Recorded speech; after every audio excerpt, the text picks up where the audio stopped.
بسم اللہ الرحمن الرحیم۔ السلام علیکم۔ آج ہمارے ساتھ عشرت معین سیما صاحبہ موجود ہیں جو کئی برسوں سے اردو زبان و ادب سے وابستہ ہیں۔ عشرت معین سیما صاحبہ اس وقت جرمنی میں مقیم ہیں۔ ان کے 2 افسانوں کے مجموعے منظر عام پر آ چکے ہیں، ایک سفر نامہ تحریر کر چکی ہیں، ایک تحقیقی مضامین کا مجموعہ جو ہے شائع ہو چکا ہے، اور اس کے علاوہ 2 شعری مجموعے جو ہیں وہ بھی منظر عام پہ آ چکے ہیں۔ محترمہ عشرت معین سیما صاحبہ نے ماس کمیونیکیشن میں جامعہ کراچی سے ماسٹرز کیا اور جرمنی میں ہندوستانیات اور لسانیات میں مزید تعلیم حاصل کی۔ ہم ان تمام حوالوں سے ان سے مزید گفتگو کریں گے۔ ہم محترمہ عشرت معین سیما صاحبہ کو اس وزن میں خوش آمدید کہتے ہیں، اور ہمارا پہلا سوال ان سے یہ ہے کہ آپ اپنی تعلیم، خاندانی پس منظر اور جامعہ کراچی کے حوالے سے کچھ بتائیے۔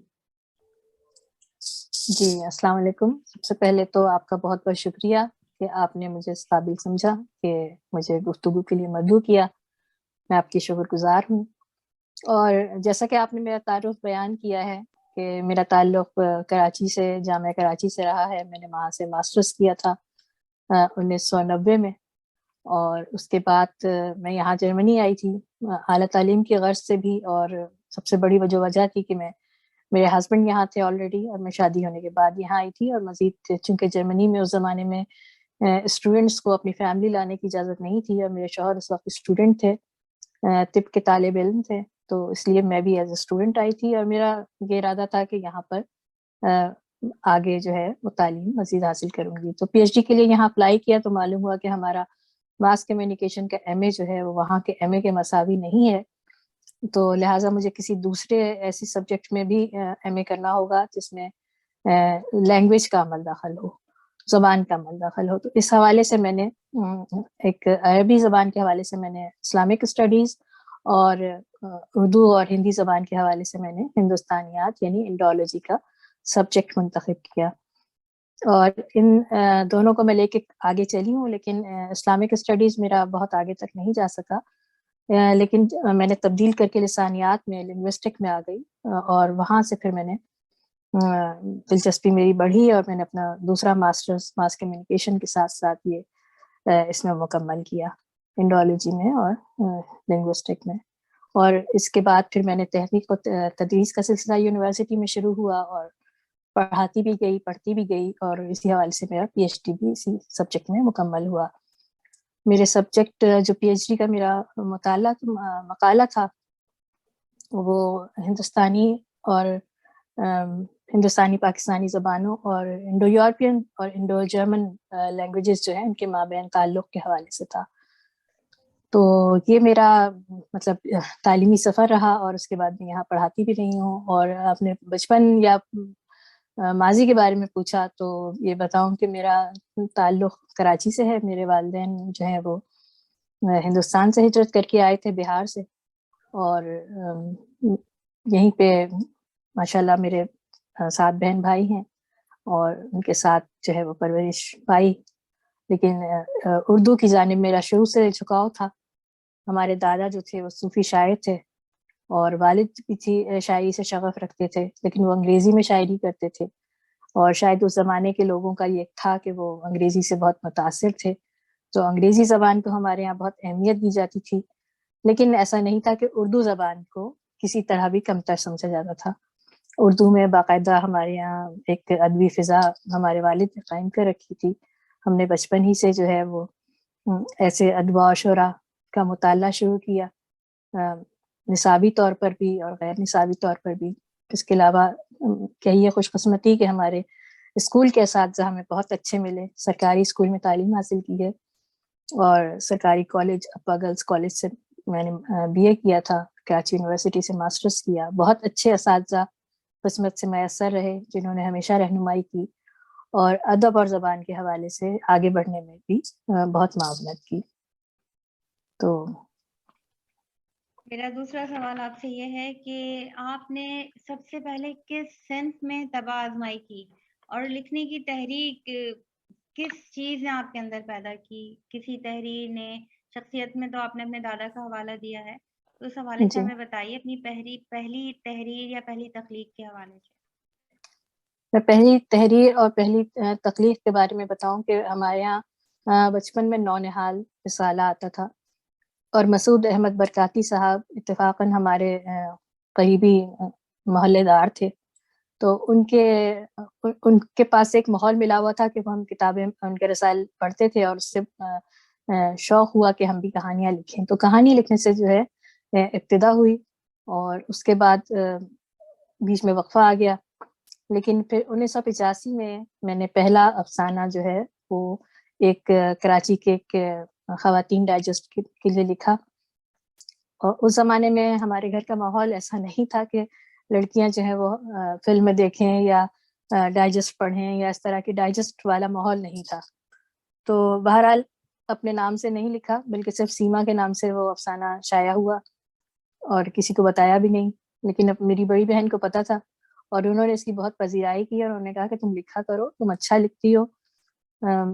اور بس وہاں سے سلسلہ چل پڑا کہ پھر ہم اخبارات میں، رسائل میں لکھنے لگے، اور جب ماس کمیونیکیشن ڈپارٹمنٹ میں داخلہ لیا تب تو ظاہر سی بات ہے کہ لکھنا ایک آپ کی تعلیم کا حصہ بن گیا۔ تو اخبار میں نوائے وقت میں کچھ عرصہ جو ہے وہ ٹرینی جرنلسٹ کے طور پہ کام کیا۔ تو اس دوران میرے پاس زیبا برنی صاحبہ ہوتی تھیں، خواتین کے صفحے کے لیے ہم کام کرتے تھے، اور بہت ساری ہمیں ایسی کہانیاں، بہت ساری ایسی رپورٹس ملتی تھیں، اور کہ جن سے خود بخود کہانیاں نکلتی تھیں۔ جیسے کہ میں آپ کو بتاؤں کہ ہم نے ایک راشد میناز صاحبہ، راشد میناز جو تھے، ان کی والدہ جو تھی، ان کا انٹرویو کیا۔ تو وہ جو انٹرویو کے دوران جو ان سے گفتگو ہو رہی تھی، اور جو ان کے جو جذبات تھے، اور جو ان کا رویہ تھا، وہ سب کچھ ایک تحریک بن رہا تھا، ایک کہانی کی طرف لے جا رہا تھا مجھے، کہ وہ کیسے ایک ماں نے ایک بچے کی پرورش کی، اور پھر مادر وطن پہ وہ بچہ جب قربان ہو جاتا ہے تو ماں کی کیا مطلب وہ رہتی ہے۔ وہ افسانہ میرے پاس ابھی موجود نہیں ہے، لیکن وہ افسانہ میرا جنگ میں شائع ہوا تھا، تو میرے لیے بہت خوشی کی بات تھی۔ تو اس افسانے کو لے کر کے بہت مجھے خاندان سے بھی، اور دوستوں سے بھی، اور محلے سے بھی جو ہمارے تھے لوگ، انہوں نے بہت اس کو پذیرائی کی اور بہت پسند کیا۔ تو پھر کیا کہنا چاہیے کہ پھر میں اس طرف راغب ہو گئی، اور جرمنی آنے کے بعد یہاں تو ظاہر سی بات ہے کہ جب انسان پردیس آتا ہے تو اپنے وطن کی کچھ یادیں ساتھ لاتا ہے، دو زبانوں کا، دو ثقافتوں کا، اور دو تہذیبوں کا جب وہ موازنہ کرتا ہے ایک دوسرے سے، تو بہت سی کہانیاں خود بخود سامنے آتی ہیں۔ اور میں سمجھتی ہوں کہ اس حوالے سے آپ کا جو ایک فکری رویہ ہوتا ہے وہ شاعری میں ڈھل کر کہیں نہ کہیں سامنے آنا شروع ہو جاتا ہے۔ تو پھر میں نے شاعری بھی کرتی تھی، لیکن اتنی زیادہ میری شاعری وہ نہیں تھی، نظمیں وغیرہ لکھتی تھی دوستوں کے، فیملی کے اس پر، لیکن ایسا نہیں تھا کہ بہت زیادہ کہیں شائع ہوتی ہوں، بہت زیادہ شائع نہیں کروائیں۔ لیکن ریڈیو پاکستان میں بزم طلبہ میں ایک دفعہ میری ایک نظم کو گایا گیا، ایک وہ بھی ہمارے ساتھی تھے، انہوں نے اس کو گا کر کے پیش کیا، تو پھر تھوڑی سی تقویت ہوئی، اور پھر لگا کہ ہاں کچھ کہنے کی صلاحیت ہے۔ تو اس حوالے سے پھر مجھے میری خوش قسمتی کہ جناب محسن بھوپالی صاحب جو تھے، انہوں نے دست شفقت میرے سر پہ رکھا، اور جامعہ کراچی کے ہی ایک مقابلہ شعر کوئی میں انہوں نے میری غزل کو پسند کیا، اور انہوں نے مجھے اس بات کا حق دیا کہ میں ان سے کبھی کبھی اصلاح لینا چاہوں تو میں لے سکتی ہوں۔ تو جب تک میں کراچی میں تھی تب تک ان کے زیر سرپرستی جو کچھ لکھتی تھی انہیں دکھا لیتی تھی، اور ان سے رہنمائی حاصل کر لیتی تھی۔ اور جرمنی میں آنے کے بعد مجھے یہ ہے کہ ماحول بھی ایسا ملا، میرے شوہر جو ہیں وہ خود بھی صاحب کتاب شاعر ہیں، ادیب ہیں، افسانہ نگار ہیں، اور اس کے علاوہ میرے سسرال میں بھی تمام لوگ ہی تقریباً اس طرف شغف رکھتے ہیں لکھنے پڑھنے کا۔ تو ایک ماحول بھی ایسا ملا، یہاں جرمنی میں بھی ملا، اور پاکستان میں بھی، تو وہ سلسلہ چلتا رہا، اور پڑھنے کی طرف رغبت ہوتی رہی۔ میری پہلی جو کتاب شائع ہوئی تھی وہ 2015 میں یا 2014 میں ایک سفر نامہ تھا، اٹلی کی جانب گامزن، چونکہ میں اپنی تعلیم کے سلسلے میں کچھ عرصے اٹلی میں رہی ہوں، اور وہاں پہ جو میرے اٹلی میں جو میرے رہائش کے تجربات تھے، بحیثیت ایک شادی شدہ عورت، بحیثیت ایک ماں، بحیثیت ایک طالبہ، بحیثیت ایک غیر زبان کے کلچر سے نکل کر دوسرے غیر زبان کے کلچر میں شامل ہونا، تو اس کو پھر میں نے جو ہے تحریر کیا کہ میں ڈائری، مجھے لکھنے کی عادت ہے، تو میں نے وہ ڈائری لکھی ایک طرح سے، اور اس میں پھر میرے جو جیٹھ ہیں انہوں نے دیکھا اسے، تو انہوں نے اس کو بہت سراہا، اور انہوں نے کہا کہ اس کو کتابی شکل میں لے کر آؤ۔ تو انہی کی ستائش پر یا انہی کے جو ہے کہنے پر یہ ایک کتابی شکل میں نے اس کو ترتیب دی، اور اس کی جو ہے سفر نامے کو بہت پذیرائی ملی، ہندوستان، پاکستان، ہر جگہ سے بہت پذیرائی ملی، اور کیا کہنا چاہیے کہ بس سفر پھر یہ چل پڑا۔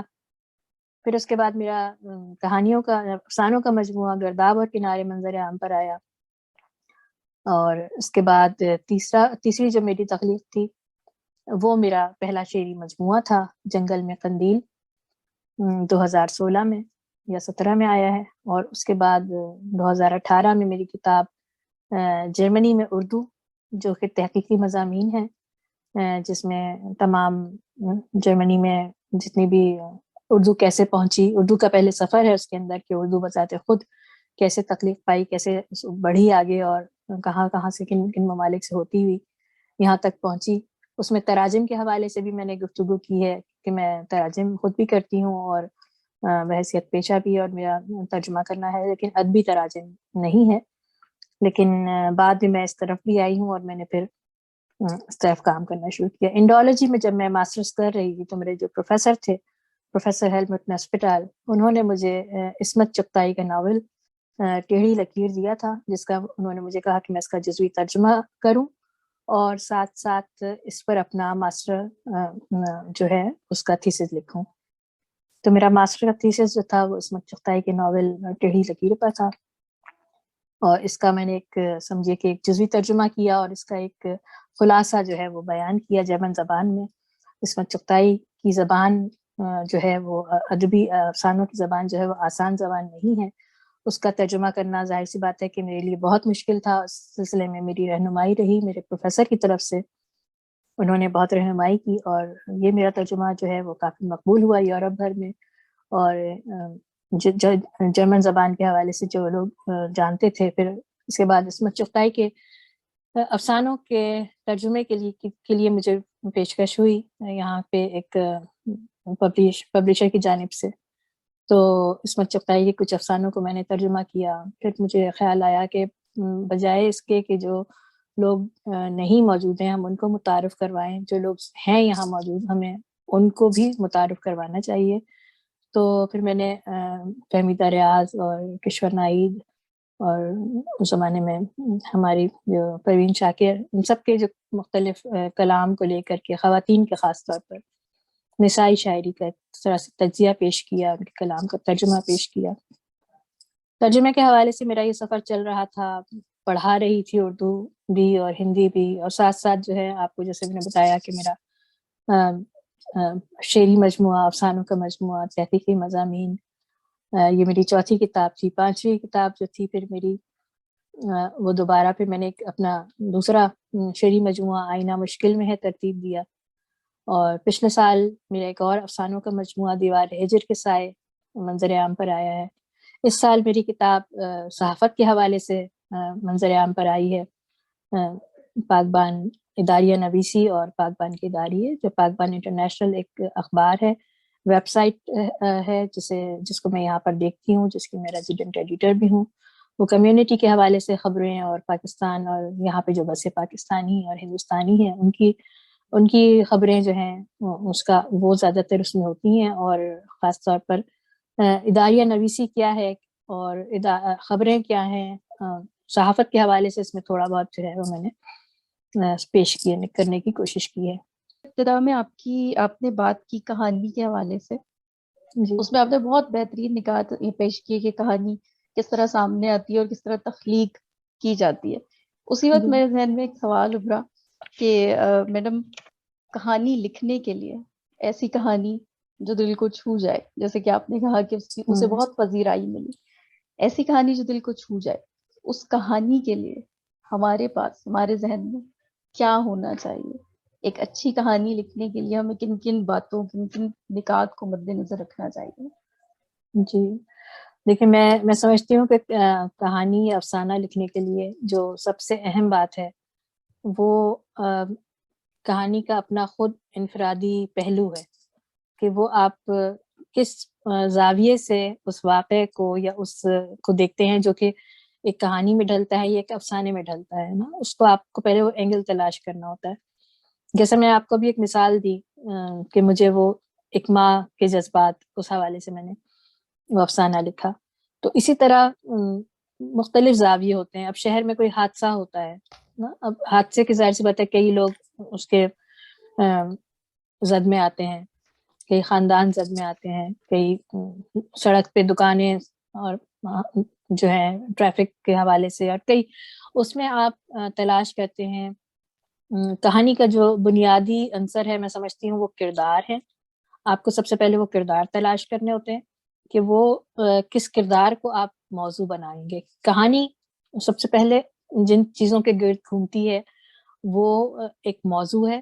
موضوع منتخب کرنے کے لیے ظاہر سی بات ہے کہ آپ کو کردار دیکھنے پڑتے ہیں کہ کس کردار کی گرد آپ کو کہانی پیش کرنی ہے. ابھی تک جتنی بھی ہمارا ادب آپ اٹھا کر دیکھ لیجیے، اس میں بہت سارے کردار افسانوں کے ایسے لازوال کردار ہیں، منٹو ہیں یا عصمت چغتائی ہیں یا اور بھی دیگر افسانہ نگار ہیں ان کے، جو کہ کردار جاویداں ہو گئے ہیں، کردار زندہ ہیں اب تک. ایسا محسوس ہوتا ہے کہ ہم ان سے کہیں ملے ہیں، ہم نے انہیں کہیں دیکھا ہے. جب تک آپ کردار کو اس طرح نہیں اپنے قلم سے سنوارتے، اس طرح نہیں پینٹ کرتے اس سے، جیسے کہ آپ اس سے ملے ہوں. اور اس سے ملنے کے لیے آپ کو خود اس کے کردار میں ڈھلنا پڑتا ہے کہ آپ کو خود اس کی جگہ اپنے آپ کو رکھ کر محسوس کرنا پڑتا ہے کہ یہ اگر میں اس کی جگہ ہوتی تو میرے ساتھ کیا ہوتا. جب آپ وہ فیلنگس اپنی لے کر آتے ہیں، جذبات کو آپ بیان کرنا شروع کرتے ہیں، تو ایک پس منظر بھی آپ سامنے پیش کر سکتے ہیں، پیش منظر بھی سامنے آ جاتا ہے، کردار. اور پھر ظاہر سی بات ہے کہ وہ کہانی کا جو سب سے بڑا جسے حسن کہا جاتا ہے وہ بیان ہے. تو وہ بیانیہ بھی آپ کے پاس آ جاتا ہے. تو میں سمجھتی ہوں کہ کہانی کا یا افسانہ لکھنے کے لیے آپ کو وہ اینگل تلاش کرنے کی ضرورت ہے کہ کس موضوع کو کس اینگل سے ہمیں جو ہے نا، کس زاویے سے اس کو دیکھا جائے، اور کوئی ایسا زاویہ جو کہ معاشرے کی بھی دکھتی رگ ہو، کوئی ایسا زاویہ جو کہ انسانیت اور انسانوں کے لیے بھی جو ہے وہ توجہ کا باعث بنے نا، چاہے اور ایسا موضوع جو کہ آپ کے عہد کا عکاس ہو، جو کہ آپ کی تاریخ کا حصہ ہو. کیونکہ دیکھیے خبریں تو ہر روز ہر طرح کی آتی ہیں، لیکن ہر خبر جو ہے وہ ادب کا حصہ، اخبار کا حصہ نہیں بنتی. لیکن جو خبریں اخبار کا حصہ بننے سے رہ جاتی ہیں وہ کہیں نہ کہیں ادب میں اپنی راہ جو ہے وہ تلاش کر لیتی ہیں. واہ کیا خوب بات ہے. تو ہمیں بس یہ بہت سوچنا خوب. چاہیے کہ کہانی لکھتے وقت ہمیں ان واقعات، ان جو ہے چیزوں کو، ان کرداروں کو اس طرح بیان کرنا ہے کہ جس سے دلچسپی کا عنصر جو ہے وہ سامنے آئے. کی کتابوں کے نام دیکھتے ہیں یا آپ کے شعری مجموعوں کے نام دیکھتے ہیں، وہ بھی بالکل ایسے ہیں کہ دل کو چھو جائیں. کچھ علامتی، کچھ استعاراتی، ان کے جی پیچھے کیا راز ہے؟ یہ کس طرح ذہن میں تشکیل پاتے ہیں؟ یہ ایک بہت بڑا ہنر ہے. ہاں، یہ تو بس پتہ ہے، یہ مجھے نہیں معلوم کہ کیسے. اکثر جو میری شاعری کا جیسے آئینہ مشکل میں ہے میری کتاب ہے، یہ تو میری ایک طرح سے ایک ردیف ہے ایک غزل کی، تو اس کو لے کر کے میں نے اپنی کتاب کا نام دیا ہے. لیکن جو میرے ناشر ہیں ان کو بہت شکایت ہوتی ہے مجھ سے کہ آپ نام بہت طویل رکھتی ہیں. تو ایک مطلب کوئی ایک لفظ نہیں ہوتا، بلکہ آپ ہمیشہ 2 یا 3 لفظ جو ہیں ان کو جوڑ کر کے اپنی کہانی، اپنی کتاب کا سر پہ جو ہے نام لکھواتی ہیں. اس سے ان کو مسائل بھی ہوتے ہیں، جیسے کہ جرمنی میں اردو میں نے یہ اپنی کتاب، لیکن اس کے نیچے بریکٹ میں یہ بھی لکھا ہوا ہے کہ تاریخی اور لسانی زاویے اور سماجی رابطے.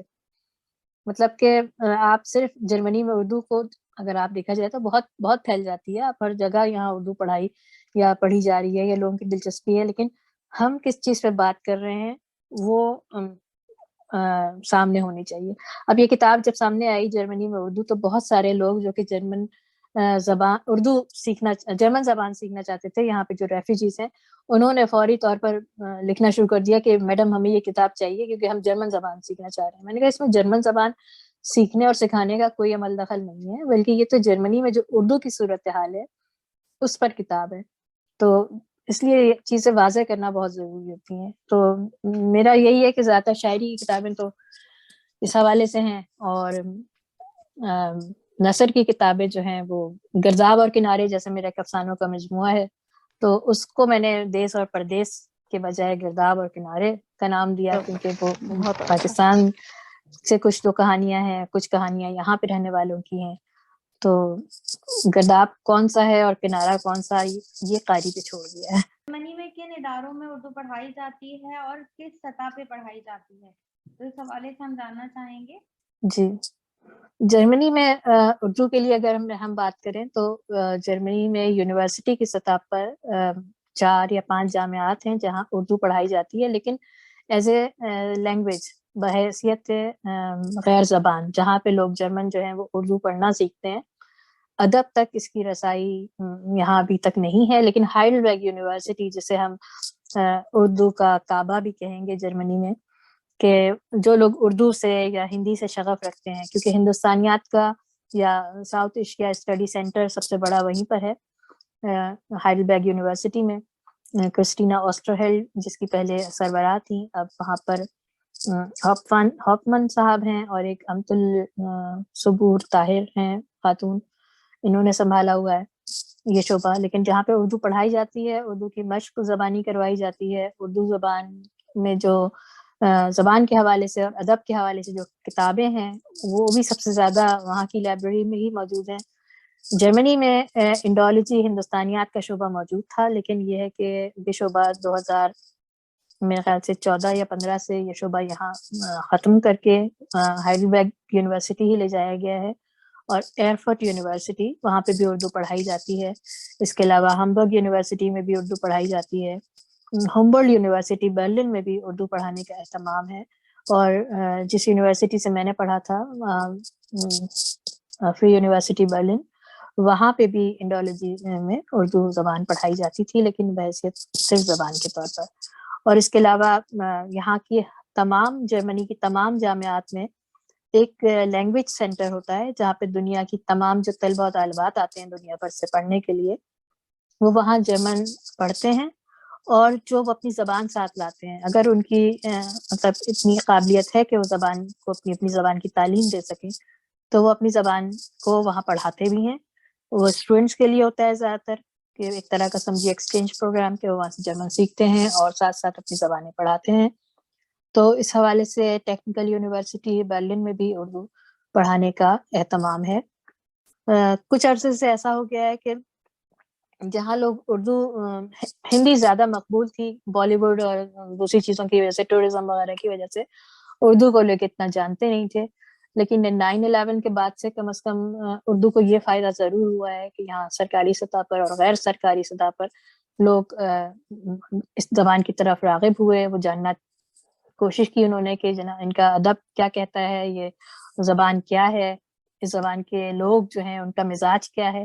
تو اس حوالے سے انہوں نے بہت سارے تراجم کروائے ہیں اردو کے، بچوں کی کہانیوں سے لے کر کے بڑوں کے ادب تک، اور پھر زبان کو پڑھنا اور پڑھانا شروع کیا، اور تراجم ہوئے، جانچ پڑتال ہوئی. تو اس لحاظ سے میں سمجھتی ہوں کہ اردو بھر کے سامنے آئی، اور کئی یونیورسٹیز اور کئی جو نجی کالجز ہیں انہوں نے اس کی پیشکش کی کہ وہ اردو کے لیے کوئی اساتذہ یہاں مقرر کرتے ہیں اور اردو جو ہے وہ پڑھانے کے لیے لوگ آتے ہیں. لیکن اس کی سب سے بڑی شرط یہی ہے کہ وہ ذو لسانی ہو، مطلب کہ اردو جو زبان پڑھا رہا ہے وہ جرمن زبان پہ بھی اتنا ہی عبور رکھتا ہو.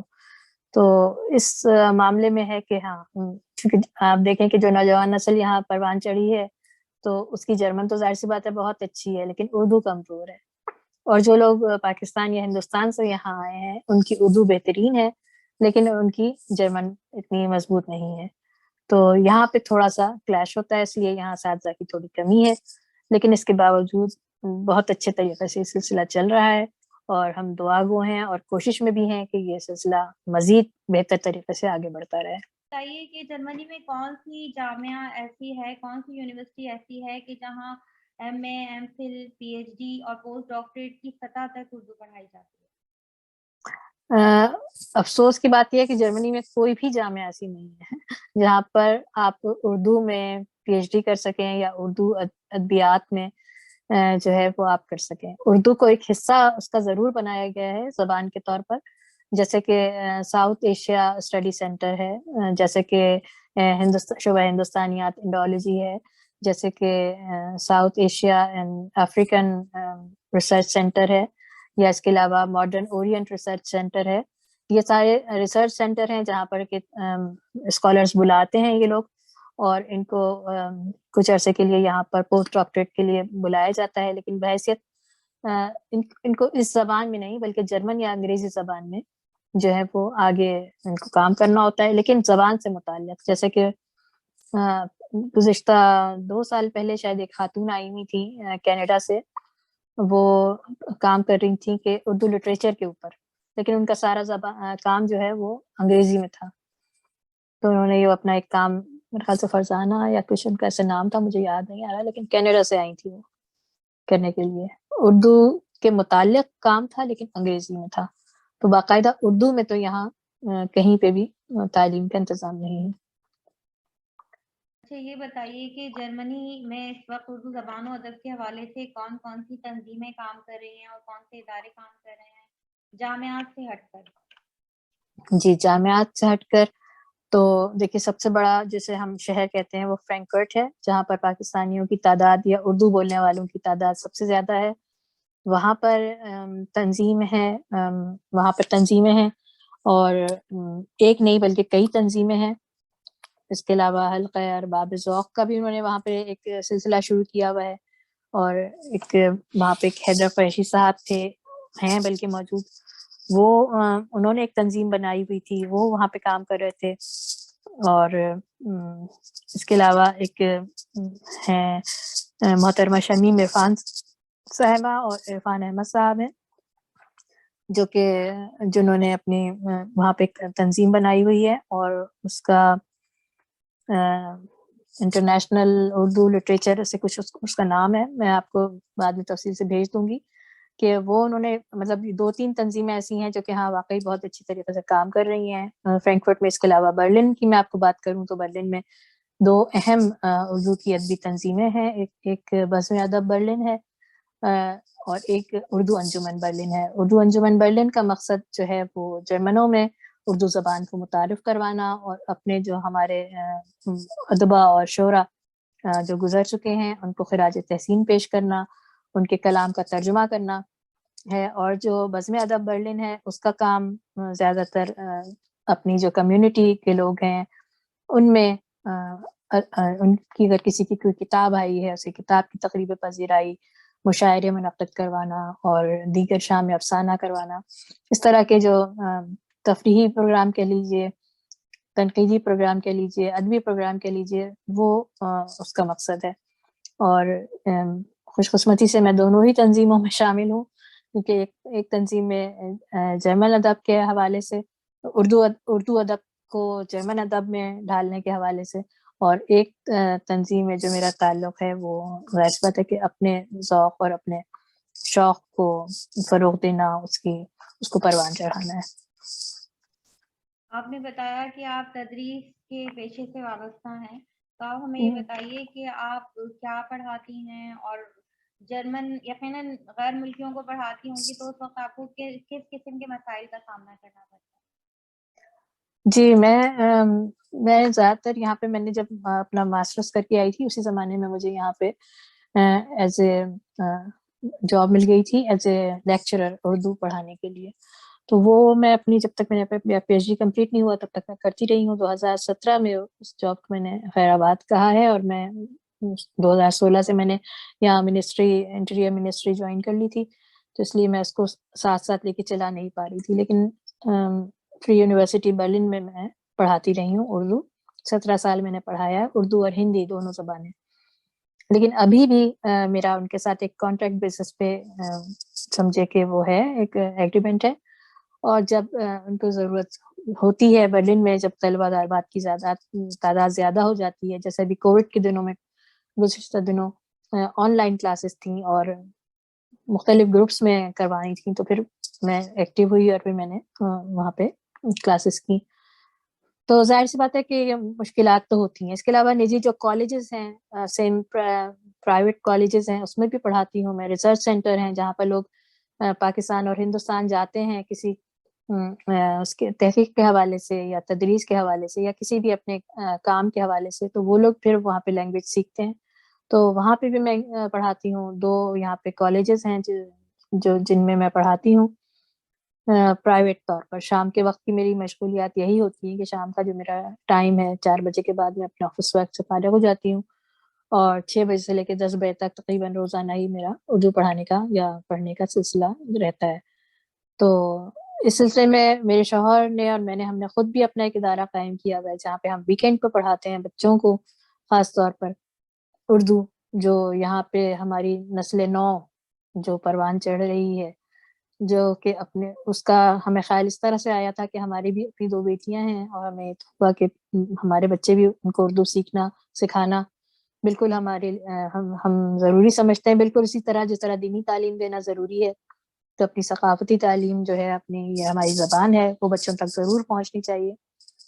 تو ہم نے یہ سلسلہ شروع کیا تھا اور ہم نے ایک چھوٹا سا اپنا اسکول بنایا ہوا ہے جس کا نام ایک چھت کے نیچے ہے. وہاں پر جو لوگ جرمن زبان سے نابلد ہیں، پاکستانی والدین خاص طور پر، وہ جرمن سیکھتے ہیں اسی وقت میں، اور جو بچے پاکستانی والدین کے ہیں اور ان کو اردو نہیں آتی، یا جو بچے جرمن والدین جن کے ایک پیر میں سے کوئی ایک جرمن ہے اور اردو نہیں آتی انہیں، تو وہ بچے وہاں پر اردو سیکھتے ہیں. تو یہ سلسلہ جو ہے سمجھیے کہ 12-13 سال سے نہایت کامیابی کے ساتھ چل رہا ہے ہمارا. اور ہم اس کو کئی بچوں نے جو ہے آگے جا کر اردو کو ہی ایز مضمون اپنے سبجیکٹ میں شامل کیا ہے.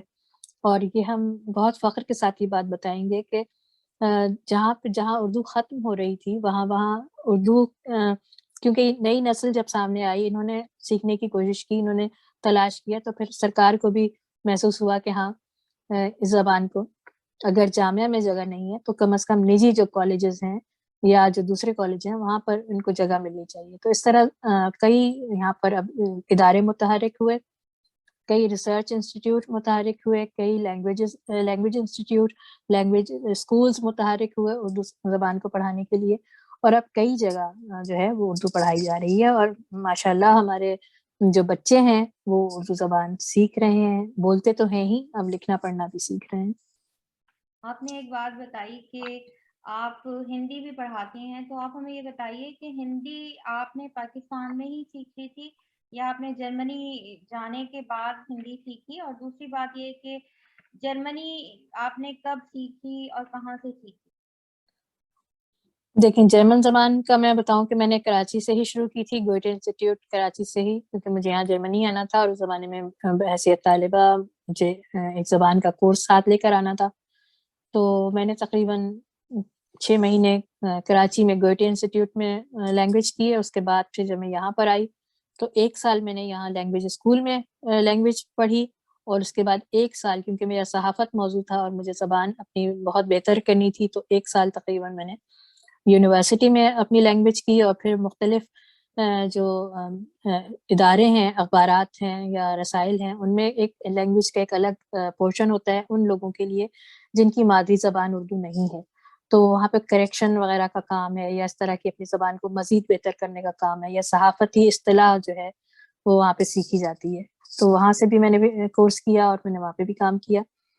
تو زبان سیکھنے کا تو عرصہ تقریباً اگر آپ دیکھیں تو تقریباً 2 سال مجھے مکمل طور پر لگے زبان سیکھنے میں، زبان کو سمجھنے، سیکھنے، لکھنے، پڑھنے میں. اور آج میں فخر کے ساتھ کہہ سکتی ہوں کہ جس طرح میری مادری زبان اردو ہے، اسی طرح آج میری دوسری مادری زبان جو ہے وہ جرمن ہے، اور جرمن زبان بھی میرے لیے بالکل اسی طرح ہے. اور آپ نے بات کی ہندی کی، تو ہندی چونکہ میں نے یہاں پہ ہندوستانیات یا انڈولوجی کا سبجیکٹ جو لیا تھا، اس میں مجھے 2 زبانوں کو سیکھنا تھا. تو میں نے اردو تو ظاہر سی بات ہے کہ زبان تھی ہی اپنی، تو اس کو میں نے رکھ کر کے سائڈ میں اور ہندی زبان کو منتخب کیا تاکہ میں صرف اسکرپٹ اس میں پڑھنا تھا. میرا خیال تھا کہ اسکرپٹ لکھنا آ جائے گا تو میں اردو ہندی کے بہت قریب آ جاؤں گی. لیکن جب میں نے اسکرپٹ سیکھ لیا تو پھر مجھے اندازہ ہوا کہ نہیں, کئی الفاظ ہیں اس زبان کے جو کہ الگ ہیں, اور کئی جو ہے وہ معنی بدل جاتے ہیں کہیں کہیں, اور بہت سارے گرامر میں بھی جو ہے فرق ہے اردو اور ہندی کی. تو پھر میں نے ہندی زبان کو یہاں پر سیکھی.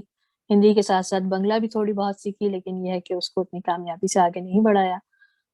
لیکن ہندی زبان جو ہے وہ اس نہج تک سیکھی کہ میں آگے بھی پڑھا سکوں یونیورسٹی لیول پر. آپ نے ہمیں بتایا کہ آپ نے لسانیات بھی پڑھی, تو جی, لسانیات میں آپ نے بنیادی طور پر کس زبان کو مرکزی زبان کی حیثیت سے پڑھا؟ جرمن زبان تھی میری. جرمن زبان کو میں نے مرکزی, کیونکہ یہاں جو لسانیات ہے وہ جرمن لسانیات ہی پڑھائی جاتی ہے, کہ اس میں زبانوں کے ساتھ تعلق پر اصل میں ریسرچ پہ زیادہ کام تھا. تو میں نے پھر اس میں اردو اور ہندی جو کہ زبانیں ہیں ان کا بیک گراؤنڈ اور ان کا طریقہ کار. پہلے تو ظاہر سی بات ہے کہ آپ سب کو ہی پتہ ہے کہ لسانیات میں جب ہم آتے ہیں تو آواز اور صوت اور اس پر توجہ پہلے ہوتی ہے کہ یہ کہاں سے آئے. اسی طرح یہ بہت دلچسپی کا عنصر تھا کہ جو ڑ اور ڈال اور ڈھا اور ٹا جو ہے وہ ہماری زبانوں میں ہے, لیکن یہ یورپین زبانوں میں نہیں ہے. تو یہ زبان کا سلسلہ کیسے آگے بڑھا, اس کی فونٹک انداز سے جو ہے زبان کو پہلے جانچا گیا. تو وہاں وہ میں نے تھوڑا سا اس کو اسٹڈی کیا, لیکن پھر میں جب ریسرچ میں آ گئی تو پھر میرا بنیادی طور پر کام اسی میں رہا کہ میں نے زبان میں جو ہے وہ الفاظ تلاش کیے جو دونوں زبانوں کے مابین تھے, یا وہ زبان یا وہ الفاظ جو کہ توڑ موڑ کر کے انگریزی میں ڈھل گئے, یا انگریزی سے سمجھے کہ اردو اور فارسی کے قریب ہوئے, یا فارسی اور سنسکرت کے قریب ہوئے. تو سنسکرت زبان سیکھی کیا, وہ تو ہندی کا ایک حصہ تھی اپنے اس کا انڈالوجی کا. تو سنسکرت کے ساتھ اس کا ناتا. پھر فارسی بھی ظاہر سی بات ہے کہ ہمیں تھوڑی بہت وہ اس سلسلے میں سیکھنی پڑی, پڑھنی پڑی, دیکھنی پڑی, تو اس کے ساتھ اس کا تعلق. تو جو میری لسانیات جو میں نے پڑھی ہے وہ جرمن لسانیات ہے. اسٹوڈنٹ میں سوال کرتی ہوں کہ ہم یہاں پاکستان میں رہ کر ہم دیکھ رہے ہیں کہ اردو کا اب تھوڑا سا لوگ اس سے بہت زیادہ انحراف کرنے لگے ہیں, اس میں دیگر زبانوں کو انگریزی کا اثر و رسوخ بہت بڑھ رہا ہے, بہت نچلی سطح پہ بھی, یعنی بہت بہت نچلی سطح پہ بھی. تو مجھے آپ سے یہ رہنمائی چاہیے کہ میں بحیثیت ایک تو میں اسٹوڈنٹ ہوں, لیکن اس کے ساتھ ساتھ میں بھی ایک سطح پہ جا کے کہیں بچوں کو اردو تدریس کر رہی ہوں, بچوں کے لیے پڑھا رہی ہوں. تو مجھے گائیڈ کیجیے, کہ مجھے رہنمائی کیجیے کہ میں کیا کیا اپنے ذہن میں محفوظ رکھوں کہ اردو کو میں کس طرح بہتر طور پہ آگے پہنچا سکتی ہوں, اور ان کے دلوں میں اس کا شوق پیدا کر سکتی ہوں اپنے طلباء کا, جہاں جہاں میری رسائی ممکن ہے. دیکھیں, جب ہم بچوں کو پڑھانے کی بات کرتے ہیں نا, تو بچے جو ہیں وہ تجسس, تحیر اور کیا کہنا چاہیے اسے, ایک ایکسپلوز کرنا, کوئی چیز ظاہر کرنا, اس طرف بچے جو ہیں وہ کافی توجہ دیتے ہیں کہ بھئی کیا چیز نہیں ہے. سب سے پہلے جو بچوں کو آپ اردو پڑھانے یا اردو کی طرف راغب کرتے ہیں, تو سب سے پہلے تو ہے کہ آپ خود اپنی اردو کو اس طرح صاف رکھیں کہ اس میں انگریزی کے الفاظ کم سے کم ہوں. اور اگر انگریزی, ظاہر سی بات ہے کہ انگریزی سے آپ انحراف تو نہیں کر سکتے, یہ ایک ورلڈ لینگویج ہے, یہ ایک ایسی عالمی زبان ہے جو کہ دنیا کی تمام زبانوں میں اس نے اپنی جگہ بنا لی ہے. آج آپ بنگلہ بولنے والوں کو دیکھیں, آپ سری لنکی لوگوں کو دیکھیں, کہ اگر کوئی تامل بول رہا ہے, کوئی ہندی بول رہا ہے, یہ ساؤتھ ایشیا کے لوگ جہاں جہاں ان کی کالونی تھی, برٹش کالونی تھی خاص طور پر نا, وہ لوگ تو اس زبان کے الفاظ کو اپنے یہاں لے ہی لیتے ہیں. اسی طرح میں سمجھتی ہوں کہ اردو زبان میں بھی جو الفاظ آپ کے آ چکے ہیں, جن سے آپ نہیں نکل سکتے, جن کو آپ نہیں چھوڑ سکتے, جیسے کہ آج ہر کوئی کہتا ہے ٹائم کیا ہوا ہے, وقت, حالانکہ بہت عام ہے لیکن کوئی نہیں. تو میں سمجھتی ہوں کہ بچوں کا جو آپ ذہن, کیونکہ وہ سیکھنے کی طرف ہوتا ہے, اس وقت وہ پختہ کر رہے ہوتے ہیں آپ, تو پھر آپ بچوں سے یہ نہیں پوچھیں کبھی کہ ٹائم کیا ہو رہا ہے, آپ بچوں کو کہیں وقت کیا ہوا ہے, تو وقت کا بتائیے. اور اس طرح اپنی زبان میں اپنے جو الفاظ ہیں, انگریزی تو ظاہر سی بات ہے ساتھ ساتھ چل ہی رہی ہے, تو آپ اس کو بتائیں گے، لیکن سب سے پہلے بولنا، کیونکہ زبان جب تک بولی نہ جائے، جب تک زبان بولی نہ جائے وہ پھلتی پھولتی نہیں ہے، اور زبان جب تک لکھی نہ جائے جب تک وہ زندہ نہیں رہتی زیادہ عرصے نہ۔ آج بھی بہت ساری ایسی زبانیں ہیں جو کہ لکھی ہوئی تحریر میں ہمیں ملتی ہیں، جو قدیم زبانیں، قدیم مصر کی زبان ہے یا قدیم جرمن ہی دیکھ لیجیے، لیکن بہت سارے جو ہے نا ان کے الفاظ اب متروک ہو چکے ہیں، کوئی استعمال نہیں کرتا۔ کیا وجہ ہے؟ کیونکہ لوگوں نے آسانیاں ڈھونڈی ہیں۔ تو اردو زبان تو ایک ایسی زبان ہے جس میں کہ بہت آسان الفاظ موجود ہیں۔ ہمیں فارسی، عربی اور انگریزی، ان تمام چیزوں کو ملا کر کے ہم نے اپنی زبان کو اس طرح کی ایک شکل دے دی ہے کہ وہ ہر کسی کی سمجھ میں آ جاتی ہے، اور ہر کسی کو ہم بتا سکتے ہیں، سمجھا سکتے ہیں۔ تو بہت سارے ایسے افعال جو کہ کسی کو یاد رکھنا مشکل ہے، وہاں پہ ہم کرنا کا جو ہے نا ایک لگا کر کے، فعل لگا کر کے اس کو ہم کر دیتے ہیں، جیسے جاگنگ کرنا، واکنگ کرنا، سوئمنگ کرنا، تو ٹیلی فون کرنا کر کے۔ تو لیکن یہاں پہ ہمارے پاس اس کے متبادل الفاظ موجود ہیں، سوئمنگ کرنا، تیراکی کرنا نا، اور جیسے جاگنگ کرنا، ٹہلنا یا چہل قدمی کرنا۔ تو ساتھ ساتھ بچوں کو وہ بھی بتاتی چاہیے کہ یہ بھی لفظ ہیں، اور اس طرح آپ سیکھیں۔ اور سب سے اچھا ہے کہ بچوں کو کہانی کے ذریعے، نظموں کے ذریعے اس طرف جو ہے نا راغب کریں کہ بچے اس طرف آئیں، کیونکہ ہم جو جہاں پڑھاتے ہیں اردو، ہمارا یہ ہوتا ہے کہ ہم اپنے قاعدے میں، ہم نے کیونکہ جہاں پہ خود ہی بنایا ہوا ہے اپنے طور پر، تو ہم نے وہ الفاظ لکھے ہیں جو کہ اس معاشرے سے متعلق ہیں، جو کہ بچے سمجھ سکتے ہیں نا۔ اب وہ قاف ہے، جیسے اس کو کاف اور قاف، اس کا تلفظ الگ الگ ہے۔ قاف بچے اس طرح سے نہیں نکال پاتے، تو وہ قائد اعظم ہیں تو آپ قاف استعمال کریں گے وہاں پر۔ کاف ہے تو پھر آپ اس کا اس طرح کوئن ہے تو اس کو آپ، مطلب یہ لفظ تو انگریزی کا ہے کوئن، لیکن بچوں کو سمجھنے میں آسانی ہوتی ہے نا۔ اور قائد اعظم ایک ایسا فگر ہے جو میرے خیال سے ہر پاکستانی بچے، چاہے وہ پاکستان میں ہو چاہے پاکستان سے باہر ہو، وہ جانتا ہی ہے کہ پاکستان کے وہ قائد تھے، پاکستان کے وہ جو ہے بنانے والے تھے۔ تو قائد اعظم ایک مثال میں آپ کو دے رہی ہوں کہ وہ کاف اور قاف کا وہاں پہ فرق کر لیتے ہیں۔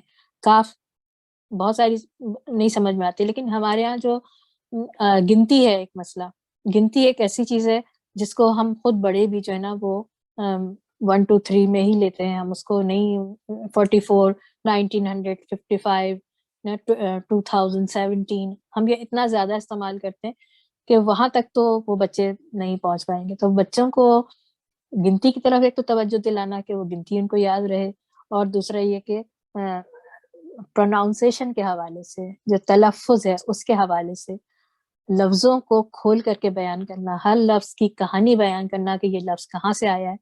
میرے اپنے بچے جو ہیں، میں نے ان کو اسی طرح سکھایا ہے کہ بھئی بہت سارے، میں آپ کو ایک مثال دیتی ہوں کہ ایک لفظ پانی ہے نا، تو اردو میں وہ واٹر ہے، جرمن میں واسر ہے، ہندی میں جل ہے، اور عربی میں آب ہے، فارسی میں آب ہے، اور اب یہ پانی لفظ صرف یہ تو مطلب پے ہے، فارسی عربی کا تو ہو نہیں سکتا کیونکہ پے یہ کہاں سے آیا ہے لفظ۔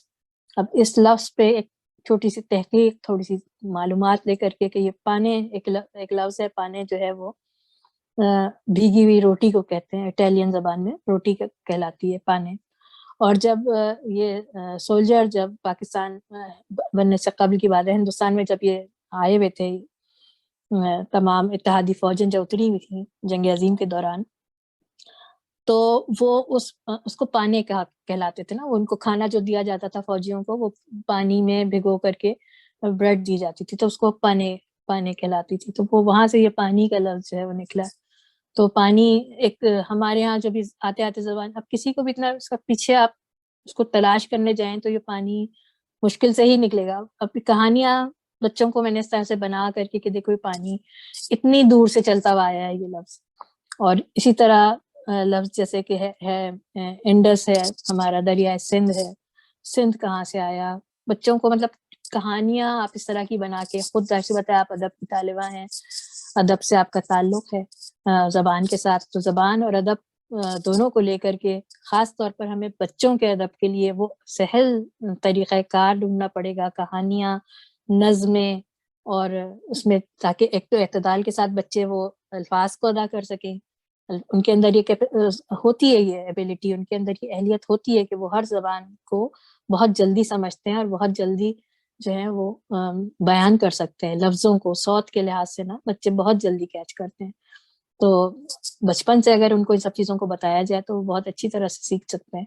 اور ان کے ساتھ جتنا زیادہ آپ اردو بولیں، اردو لکھیں، اردو پڑھیں، اردو میں کہانیاں پیش کریں، اردو میں جو ہمارے کارٹونز ہیں یا ہمارے جو بچوں کی کہانیوں کے سلسلے ہیں، ٹی وی، ریڈیو، اب تو خیر بہت ساری نظمیں بھی ہیں اس پر انٹرنیٹ پر جو بچے سنتے ہیں. تو بجائے اس کے کہ زیادہ آپ انگریزی وہ سیکھ ہی لیں گے جب وہ آئیں گے اپنے تعلیم حاصل کرنے کے لیے یونیورسٹی، کالج، اسکول میں، تو وہ سیکھ لیں گے. لیکن جو اردو ہے وہ آپ کا ایک ایسا سرمایہ ہے جو کہ آپ کو گھر سے دینا ہے نا. وہ آپ کی مادری زبان ہے، وہ ماں کی ہی ذمہ داری ہے کہ وہ اپنی زبان کو آگے بڑھائے. تو ایسا ہے کہ آپ کو کوشش کرنی پڑے گی، تھوڑی سی محنت ہے لیکن اس کا پھل بہت میٹھا ہے. بالکل، بہت جامع. یہ کوشش تو جاری ہے اور جاری رہے گی انشاءاللہ تعالی. بچوں انشاءاللہ. کی اور بچوں کے ادب کی یہاں بات ہوئی تو آپ کا ایک مضمون میری نظر سے گزرا تھا ایک ویب سائٹ پہ بچوں کے ادب کا جائزہ کے حوالے سے. آپ نے اس میں تحریر کیا تھا بچوں کی نفسیات کے حوالے سے، وہاں آپ نے بات کی ہوئی تھی بہت خوب. پھر میری نظر سے کچھ کہانیاں گزری، میرے کھلونے، لاڈلا لیپ ٹاپ، آپ کی یہ بچوں کے لیے تحریر کردہ کہانیاں. میں نے انہیں بہت دلچسپی سے پڑھا. پڑھتے ہوئے اور ابھی اس گفتگو کے بعد میرے ذہن میں یہ سوال آیا کہ لگے ہاتھوں اس پہ بھی آپ مجھے رہنمائی فرمائیے کہ ہم بچوں کا ادب تخلیق کرتے ہوئے، میں سوچ رہی ہوں مجھے لکھنا ہے، میں بچوں کا کوئی ادب، کوئی کہانی، کوئی نظم تخلیق کرتے ہوئے مجھے کن کن ضروریات کو، بچوں کی نفسیات کو کن کن حوالوں سے ذہن میں رکھنا چاہیے؟ جی دیکھیں، میں تو آپ کو کہوں گی جو ہم سب کے بہت محترم رضا علی عابدی صاحب ہیں، ان کا کہنا ہے کہ بچے جو ہیں وہ آواز کو اور رنگوں کو بہت تیزی سے پک کرتے ہیں. تو جب آواز، جیسے کہ وہ ان کے معنی کچھ نہیں ہے نا. طوطا بولا، مجھے ایک نظم تھی بہت مشہور، ٹین ٹین ٹین چڑیا بولی چوں چوں چوں. کچھ اس میں معنی نہیں ہے، لیکن یہ ہے کہ وہ ایک آپ کا تلفظ جا رہا ہے، چے کا، ٹے کا، سے کا. اور دوسرا یہ کہ وہ جانوروں کے ذریعے بچے سیکھ رہے ہیں. جانور ایک ایسی چیز ہے قدرت کی طرف سے شاید کہ بچوں کو اس طرف دلچسپی زیادہ ہے. رنگ ہے، بولیاں ہیں، جو الفاظ ہیں وہ بچوں کے لیے زیادہ ہیں. تو اگر آپ نظمیں لکھتی ہیں تو آپ اس طرف کوشش کیجئے کہ اس میں جو ہے وہ الفاظ اس طرح کے ہوں کہ ہلکے پھلکے الفاظ ہوں، چھوٹے موٹے الفاظ ہوں جو کہ آسانی سے بچوں تک پہنچ سکے. اور بچوں کا ادب لکھنے کے لیے بہت ضروری ہے کہ بچوں کی عمر، ان کی نفسیاتی جو ہے سطح، اس کو مد نظر رکھا جائے کہ آپ کن بچوں کے لیے ادب لکھ رہے ہیں. اسکول کے مطلب ان کی عمر کیا ہے، اور اس میں جو یہ لکھ رہی ہوں تو یہ کہاں جائے گی. اگر اخبار میں یہ کہانی جائے گی تو ظاہر سی بات ہے کہ یہ کہانی یا بچوں کے رسالے میں جائے گی تو وہ کتنی عمر کے لوگ ہیں، بچے ہیں جو کہ یہ پڑھتے ہیں، یا کتنے بچوں کو اس قسم کے رسائل میں دلچسپی ہے. تو کہانی اسی حساب سے، موضوع اسی حساب سے آپ منتخب کیجئے. لیکن جتنی سلیس اور جتنا سادہ اور جتنی مختصر کہانی ہوگی وہ اتنی دیرپا اور بچوں کے ذہن پر اثر کرنے والی ہوگی. اور ظاہر سی بات ہے کہ ہم بچوں کی جب کہانیاں لکھتے ہیں تو ہمارا بنیادی مقصد ہوتا ہے کہ بچوں کو کوئی سے سبق بھی حاصل ہو، تو ظاہر سی بات ہے، اور اصلاحی سبق ہو جو کہ ان کی زندگی میں آگے جا کے ان کے لیے کارآمد ہو، جس کو وہ اپنے کردار کا بھی ایک حصہ بنا سکے. تو اس چیز کو مد نظر رکھنا بہت ضروری ہے بچوں کی کہانیاں لکھتے وقت. جی میڈم، آپ ہمارے پروگرام میں مدعو ہم نے آپ کو کیا اور آپ ہمارے پروگرام میں آئی، اس کے لیے ہم آپ کے بے انتہا شکر گزار ہیں. اور میں آخر میں آپ سے یہ کہنا چاہوں گی کہ آپ ہمارے اسٹوڈنٹس کو، ہمارے ناظرین کو کوئی پیغام دینا چاہیں تو دیجیے، ہمیں بڑی خوشی ہوگی. میرا بس کہنا اور میری کوشش یہی ہے، اور میں ہمیشہ کہتی ہوں کہ اپنی زبان، ہماری زبان کے پیچھے صرف ہماری زبان نہیں ہے بلکہ ہماری تہذیب ہے، ہماری ثقافت ہے اور ہمارا مزاج ہے نا. اور یہ کہنے کی بالکل چندہ ضرورت نہیں ہے کہ ہم پاکستانی کتنی محبت کرنے والی قوم ہے، ہم کتنے صبر، تحمل اور خوشیاں بانٹنے والے لوگ ہیں، صبر تحمل کرنے والے لوگ ہیں، خوشیاں بانٹنے والے لوگ ہیں. تو اپنی زبان کو اپنے کردار کا بھی حصہ بنائیے، اپنی زبان کو استعمال کیجیے، اس کو نہ صرف خود اپنے استعمال میں رکھیں بلکہ اس زبان کو فروغ دیجیے. اور فروغ دینا کیا ہے؟ ہر کوئی سب سے آسان کام یہ ہے کہ آپ اپنے بچوں کے ساتھ، اپنے ارد گرد کے لوگوں کے ساتھ اردو میں باتیں کریں. اردو کوشش کریں کہ اس میں سے جو انگریزی ہے یا دوسرے زبانوں کے الفاظ ہیں اس کو ہم کم سے کم استعمال کریں. جیسے کہ ہمارے میڈیا کے ذریعے بہت سارے ہندی الفاظ جو ہیں ہماری اردو میں اس طرح شامل ہو گئے ہیں کہ افسوس ہوتا ہے کہ اس کا ہمارے پاس اردو متبادل موجود ہے، پھر ہم اس کو کیوں دوسری زبان سے ہم لیں.